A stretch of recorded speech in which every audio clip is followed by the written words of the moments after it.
जय हिंद दोस्तों, मां हंस वाहिनी क्लासेस में आप सभी का स्वागत है। मैं राहुल सर आज आपको एक्सरसाइज 3.2 का लास्ट के तीनों क्वेश्चनों को सॉल्व करवाऊंगा। देखिए यहाँ पे क्वेश्चन नंबर 5 आपके सामने दिया गया है कि एक आयताकार बाग है जिसकी लंबाई उसकी चौड़ाई से 4 मीटर अधिक है और उसका अर्ध परिमाप जो है, बाग का जो अर्ध परिमाप है 36 मीटर है। तो बाग की विमाएं ज्ञात करना है। देखिएगा सबसे पहले मान लिए हैं कि माना आयताकार बाग की जो लंबाई है x मीटर मान लिए और चौड़ाई को y मीटर मान लिए। देखिए लंबाई ये हो गया x मीटर और चौड़ाई ये हो गया। फिर उसके बाद कहा गया है कि बाग की लंबाई चौड़ाई से 4 मीटर अधिक है। तो यहाँ पे लिखेंगे प्रश्नानुसार, क्योंकि प्रश्न में ऐसा बोला गया है। प्रश्नानुसार प्रश्न में क्या कहा गया है, लंबाई वाला जो वैल्यू है चौड़ाई से 4 ज्यादा है। तो बताइए जब ये ज्यादा है तो बराबर कब होगा। तो आप कहेंगे सर जब आप y में जोड़ देंगे 4 तो बराबर हो जाएगा, या तो x में 4 कम कर दीजिए। तो यहाँ पे हम ऐसे लिख सकते हैं x में अगर हम 4 कम कर दें या तो y में 4 जोड़ दें तो ये बराबर हो जाएगा। अगर हम यहाँ से y का वैल्यू निकालना चाहें y का, तो y इक्वल आपका हो जाएगा, देखिए इसे इधर भेज देते हैं तो ये हो जाएगा x माइनस 4 आएगा, ठीक ना। तो इसको मैं ऐसे घुमा के लिख सकते हैं। ये आपका बन गया इक्वेशन नंबर 1। फिर उसके बाद कहा गया है कि इसका जो अर्ध परिमाप है 36 मीटर है। तो देखिए आयत का जो परिमाप होता है वो 2 गुणे ब्रैकेट में लंबाई धन चौड़ाई होता है, ठीक है। तो यहाँ पे अर्ध परिमाप दिया है तो यहाँ पे लिखेंगे आप बाग का अर्ध परिमाप। क्या लिखेंगे, बाग का या आयताकार बाग का अर्ध परिमाप। अर्ध परिमाप, अर्ध परिमाप आपको दिया है 36 मीटर, ठीक है, 36 मीटर। तो बताइए अर्ध परिमाप का फार्मूला जो होता है परिमाप वाले का आधा करना पड़ेगा।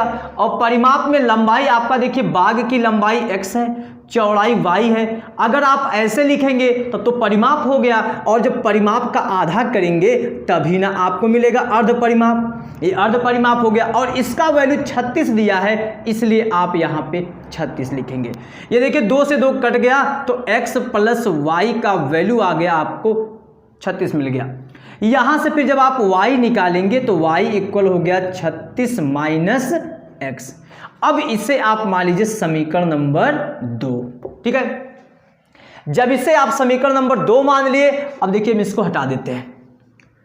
अब इन दोनों समीकरणों को, कौन सा, ये जो समीकरण आप 1 माने हैं इसको और समीकरण 2 को लेके चलेंगे, क्योंकि हमको ग्राफ विधि से सॉल्व करना है। तो x और y का बिंदु पता करना पड़ेगा, दोनों का बिंदु x और y का जब मान रखेंगे तब मिलेगा। तो यहां पे लिखेंगे समीकरण 1 से। समीकरण 1 से हम देखिए यहां पे शायरी बना रहे हैं, ये ऐसे, ये आपका हो गया, यहां पे मान रखना है, ठीक है। ये x वाला, यहां पे y वाला वैल्यू रखेंगे। समीकरण 1 कहाँ है, यहां पे है, तो y इक्वल क्या है, x माइनस 4 है, ठीक है। ऐसे ही समीकरण 2 को तैयार करेंगे, यहां पे उसका डाटा भरेंगे। अभी देखिए हम थोड़ा समीकरण 2 को यहां पे लिख देते हैं। यहां पे लिखते हैं समीकरण 2, समीकरण 2 से। अब इसका हम ऐसे डाटा तैयार कर लेते हैं। ये हो गया, यहां पे लिखेंगे x वाला, यहां पे y समीकरण का। देखिए y इक्वल दिया है ये 36 माइनस x। अब यहां पे आपको अपने मन से वैल्यू भरना है, ठीक है। यहां पे आप कुछ तो भर सकते हैं, ये तो बात सही है, लेकिन जब आप ग्राफ खींचने जाएंगे, जब दोनों लाइनें, मान लीजिए कोई लाइन ऐसे जा रही है, कोई लाइन ऐसे जा रही है, जब तक हमको ये बिंदु नहीं पता चलेगा तब तक हमको नहीं पता चलेगा कि उसकी लंबाई कितनी है, उसकी चौड़ाई कितनी है, ठीक।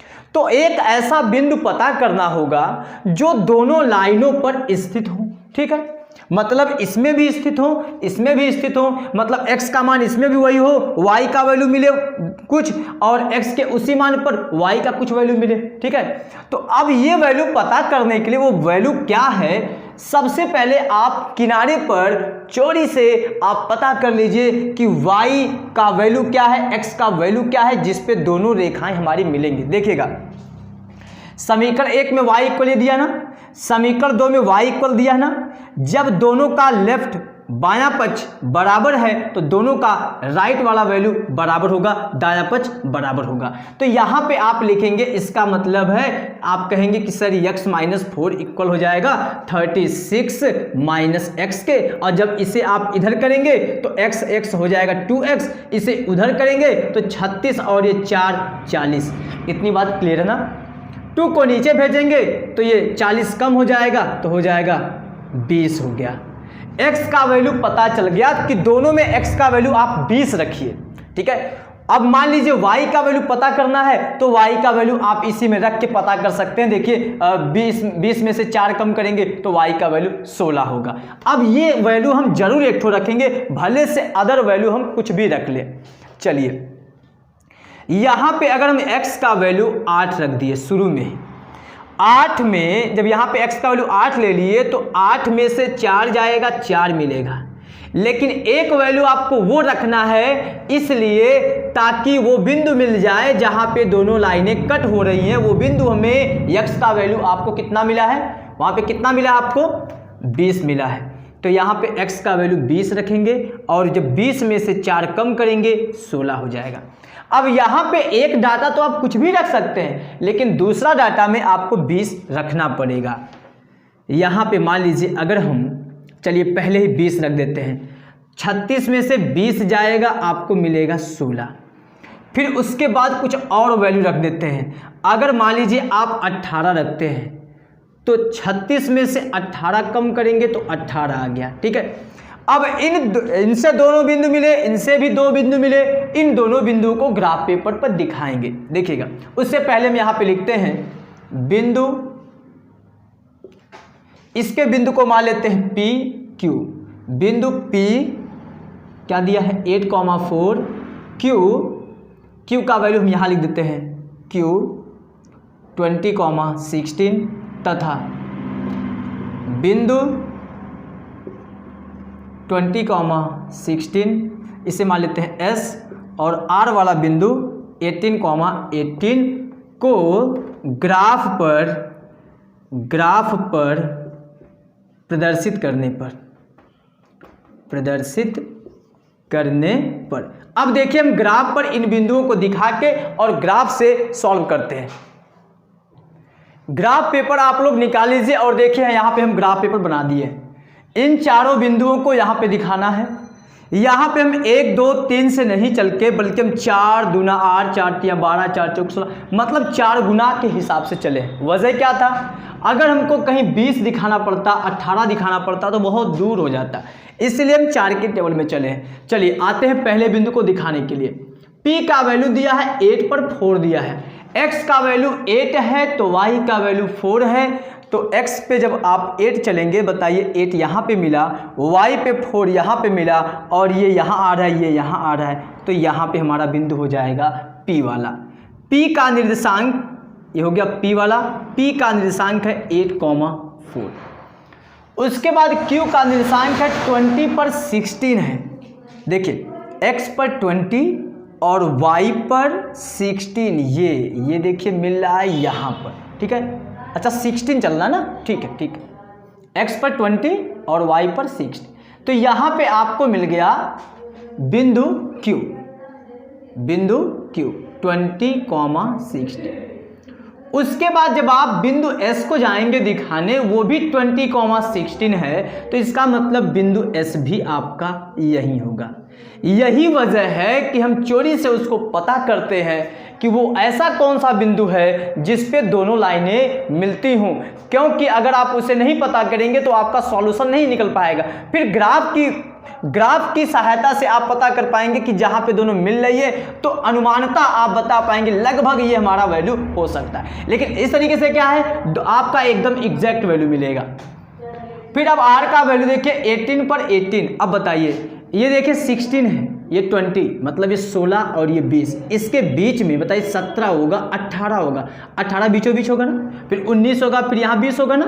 तो 18 जब यहाँ पे है तो इसके सीध में चलेंगे, और यहाँ पे देखिए 18, ये 16 और 20 के बीच में 18 होगा। अब इसके जब सीध में आप आएंगे तो लगभग आपको मिलेगा बिंदु यहाँ पर। कौन सा बिंदु मिलेगा, R वाला। आर का वैल्यू क्या दिया है 18,18। अच्छा पहले P और Q से रेखा खींच लीजिए। ये P वाला बिंदु हो गया, ये Q वाला। देखिए P और Q से होके जाने वाली जो आपकी रेखा होगी वो ये है, ठीक है। इसको आप और आगे बढ़ा सकते हैं, उससे कोई दिक्कत नहीं है।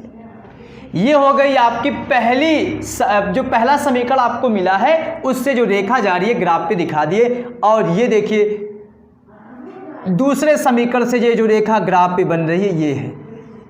जहां पे दोनों कट करेंगी वही हमारा सॉल्यूशन है, वही हमारा आंसर है।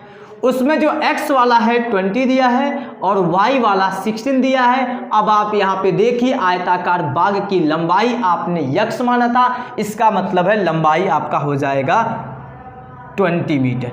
अतः बाग की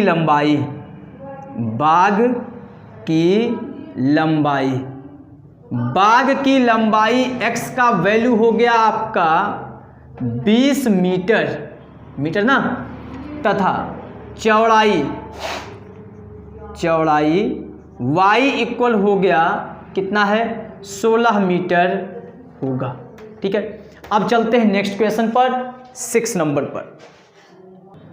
देखिए क्वेश्चन नंबर 6 में आपको दिया गया है रैखिक समीकरण दे दिया गया है और इसको प्रतिच्छेदित करने वाली रेखा का समीकरण चाहिए। फिर उसके बाद इसी में सेकंड में बोल रहा है कि समांतर रेखाएं हो, मतलब उसका समीकरण चाहिए। फिर उसके बाद समपाती रेखाएं हो, उसका भी समीकरण चाहिए।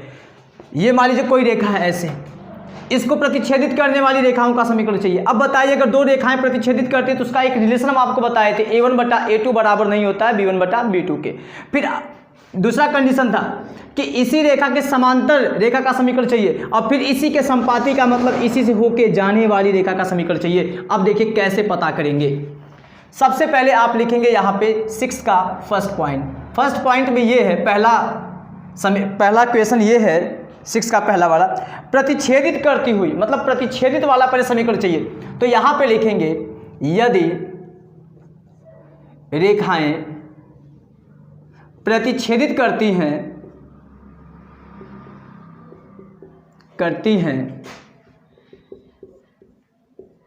तब अनुपात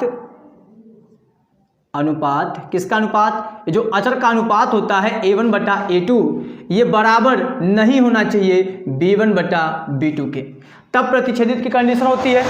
और c1/c2 आपका चाहे बराबर रहे या ना रहे, लेकिन ये बराबर नहीं होना चाहिए, ठीक है।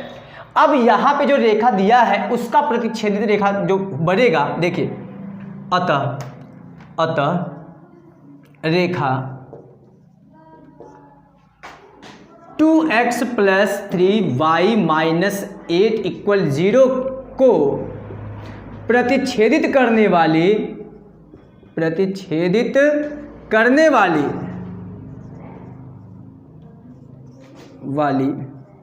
रेखा का समीकरण बताइए क्या होगा। जो रेखा का समीकरण होगा जो इसको प्रतिच्छेदित करेगी तो उसमें क्या हमको मिलना चाहिए, इसका और उसका, जैसे a1/a2 का जो अनुपात होना चाहिए b1/b2 का जो अनुपात होना चाहिए बराबर नहीं होना चाहिए। अब हम क्या करते हैं, या तो हम 3 को यहाँ पे कर दे, 2 को यहाँ पे कर दे, तब भी हो सकता है। बाकी आप यहाँ पे कुछ चेंज भी कर सकते हैं। मान लीजिए अगर हम ऐसे लिख दें 3x + 2y और ये मान लीजिए चाहे -8 लिखें, -10 लिखें या मान लीजिए 50 लिख दें = 0, तो ये भी हो सकता है। या तो आप ऐसे लिख सकते हैं, बस केवल चेक करना है कि ये देखिए 2/3 मिलेगा, यहाँ पे 3/2 मिलेगा, अनुपात हमारा बराबर नहीं है, तो इसका मतलब इस रेखा को प्रतिच्छेदित करने वाली रेखा ये होगी। या तो आप ऐसे भी लिख सकते हैं 7x और फिर उसके बाद प्लस माइनस कुछ भी कर दीजिए, माइनस कर दीजिए और यहाँ पे मान लीजिए 3y प्लस या -8 कुछ भी कर दीजिए = 0, तब भी देखिए अनुपात आपका बराबर नहीं होगा, ठीक है। अब चलते हैं इसी का सेकंड नंबर पर, ध्यान दीजिएगा हम सेम ऐसे ही लिखते हैं। इसी का जो सेकंड नंबर है उसमें कह रहा है समांतर रेखाएं हों। जब समांतर होती हैं तो a1/a2 इक्वल होता है b1/b2 के, लेकिन वो इक्वल नहीं होता है c1/c2 के। तो लिखेंगे यदि रेखाएं समांतर होंगी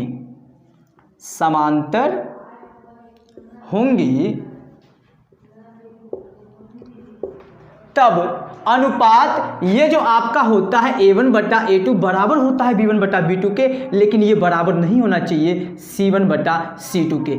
इसका मतलब है ये जो समीकरण है ना, इसमें a1 बटा a2 का जो इसके जो समांतर खींचना है उसमें a1 और a2 का a1 बटा a2 b1 बटा b2 का जो अनुपात होना चाहिए बराबर तो मिले, लेकिन c1 बटा जो c2 का अनुपात मिले वो बराबर ना मिले। अब लिखेंगे अतः रेखा इतनी के समांतर, उसका आप स्क्रीनशॉट ले लीजिएगा। समांतर रेखा का समीकरण, समांतर रेखा का समीकरण। देखिए यहां पे आप ऐसे भी लिख सकते हैं 2x प्लस 3y, एकदम ऐसे कॉपी करके। क्यों? देखिए 2/2 करेंगे तो 1 हो जाएगा, 3/3 करेंगे तो 1 हो जाएगा, बाकी इसी को चेंज कर देते हैं। यहाँ पे -7 = 0 कर सकते हैं, या तो इसका हम 2 टाइम्स कर देते हैं मतलब 4x, और यहाँ पे देखिए 6y, और इसी को थोड़ा सा चेंज कर देते हैं, नहीं तो सबका 2 टाइम्स करें तब तो फिर बात बराबर हो जाएगी। तो यहाँ पे हम -9 कर दिए। अब देखिए जब 2/2 करेंगे, 2/4 करेंगे तो 1/2 आएगा, 3/6 करेंगे तो 1/2 आएगा, और बाकी इसको करेंगे बराबर नहीं होगा। तो ये आपका हो गया समांतर की कंडीशन। नेक्स्ट है संपाती रेखाएं। जब संपाती होती हैं तो तीनों अनुपात बराबर होता है। तो यहां पे लिखेंगे तीसरा क्वेश्चन अब स्टार्ट हो गया। यदि रेखाएं संपाती होंगी तब अनुपात a1 बटा a2 बराबर b1 बटा b2 और बराबर c1 बटा c2 होना चाहिए। अब लिखेंगे अतः रेखा इतने के संपाती रेखा का समीकरण, अब बताइए वो क्या हो जाएगा। इसका स्क्रीनशॉट ले लीजिएगा। अब देखिए हम इसको बताते हैं। जब इसके आप संपाती खींचेंगे, इसके संपाती खींचेंगे तो या तो आप इसी का 2 टाइम्स कर दीजिए, जैसे 4x प्लस इसके पर देखिए थोड़ा चेंज था 6y और ये -16 = 0, या तो इसका आप 3 टाइम्स कर दीजिए, ठीक है। 3 2 = 6x प्लस 9y, मतलब मल्टीप्लाई कर रहे हैं, 3 × 8 = 24, ये = 0, ठीक है। तो ये आपका हो गया संपाती का भी हो गया, प्रतिच्छेदित करने वाली रेखा हो गया, और उसके बाद समांतर हो गया। अब चलते इसके लास्ट क्वेश्चन पर। देखिए 7 नंबर जो क्वेश्चन आपका है, इसमें 2 समीकरण दिया है, x - y + 1 = 0 और एक ये, ठीक है। फिर उसके बाद कह रहा है इसका ग्राफ खींचिए और x अक्ष और इन रेखाओं से बने त्रिभुज के शीर्षों के निर्देशांक भी बताना है, और साथ ही साथ और त्रिभुजाकार पटल को छायांकित भी करना है। जो त्रिभुज बनेगा उसको छायांकित भी करना है। देखिएगा यहाँ से अगर हम y निकालना चाहें, अगर y उधर भेजेंगे तो y प्लस हो जाएगा, तो इसका मतलब y = x + 1 के, तो यहाँ पे आपका मिल जाएगा y = x + 1 के। इसे आप मान लीजिए समीकरण 1। जब यहाँ से आप y का वैल्यू निकालना चाहेंगे, देखिए 2y को इधर रोकिए, बाकी सबको उधर भेजिए। ये देखिए 12 उधर चला गया, प्लस हो गया, और इसे आप उधर भेजेंगे तो माइनस हो गया। ये 2 को नीचे भेजेंगे तो y = हो गया 12 - 3x/2। इसे आप मान लीजिए समीकरण नंबर ये 1 है, ये हो गया समीकरण नंबर आपका 2 हो गया। अब समीकरण 1 से आप बिंदु पता कीजिए ताकि हम ग्राफ में उसको दिखा सकें। लिखेंगे समीकरण 1 से, ये हम आलेख पहले पता कर लेते हैं बिंदु का, ये हो गया, ठीक है।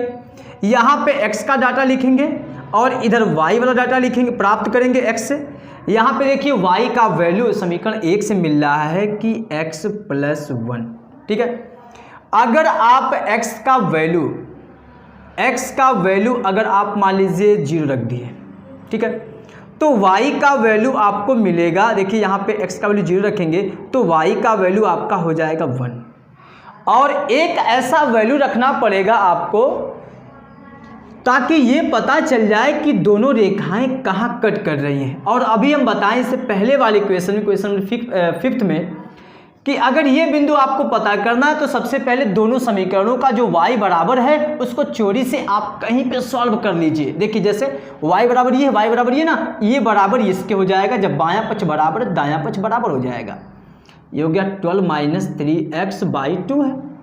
3x गुणा करेंगे, यहाँ हो गया 2x plus 2 equal 12 minus 3x, ये इधर आएगा प्लस हो जाएगा, मतलब 5x हो जाएगा, ये उधर जाएगा तो 12 में से 2 कम कर देंगे 10 हो जाएगा।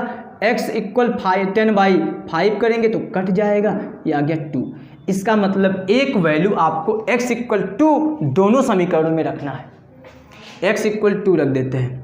जब 2 रखेंगे इसमें, अभी बताते हैं ग्राफ में कि क्यों रखें ऐसा।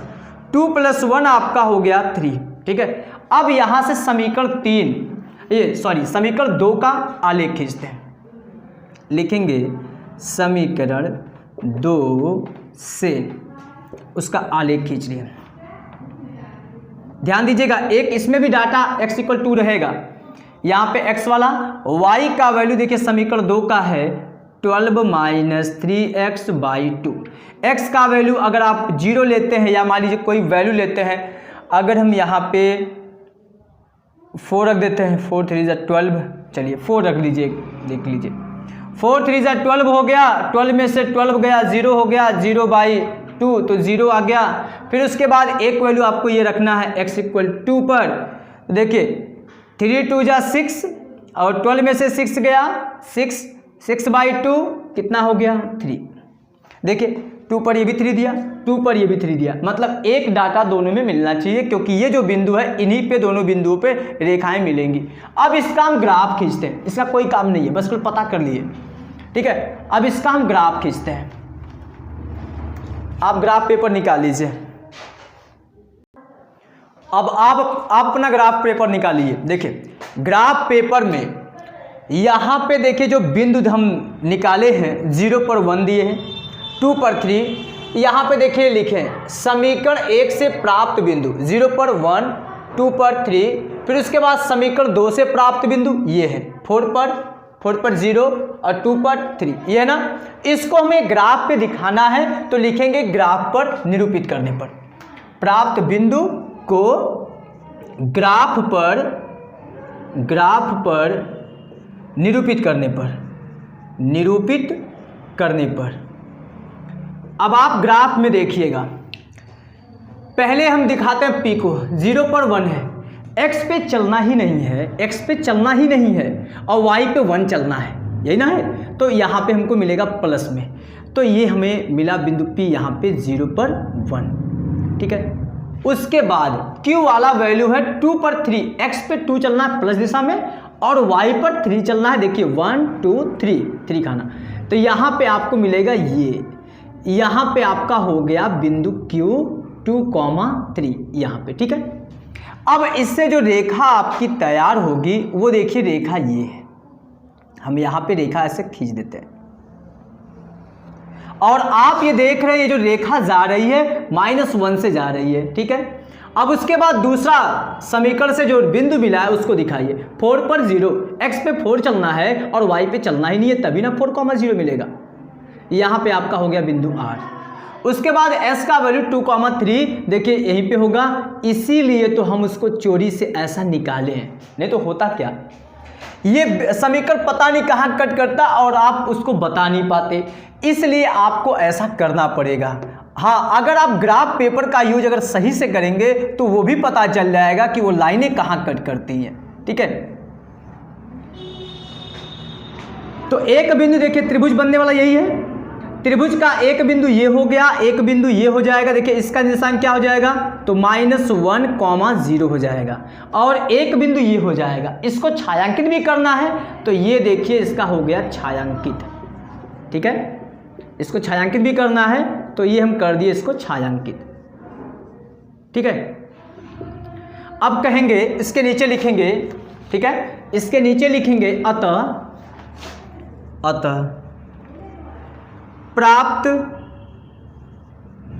प्राप्त बिंदु या त्रिभुज के शीर्ष बिंदु कौन कौन से हैं, -1,0, फिर उसके बाद 2,3 तथा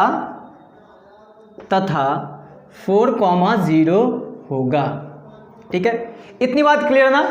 तो ये हो गया आज आपका लास्ट क्वेश्चन। आशा है कि आपको पूरा क्लियर हो गया होगा। अगर क्लियर हो गया है तो प्लीज़ चैनल को सब्सक्राइब कीजिएगा और बेल आइकन को जरूर प्रेस कीजिएगा। Thanks you.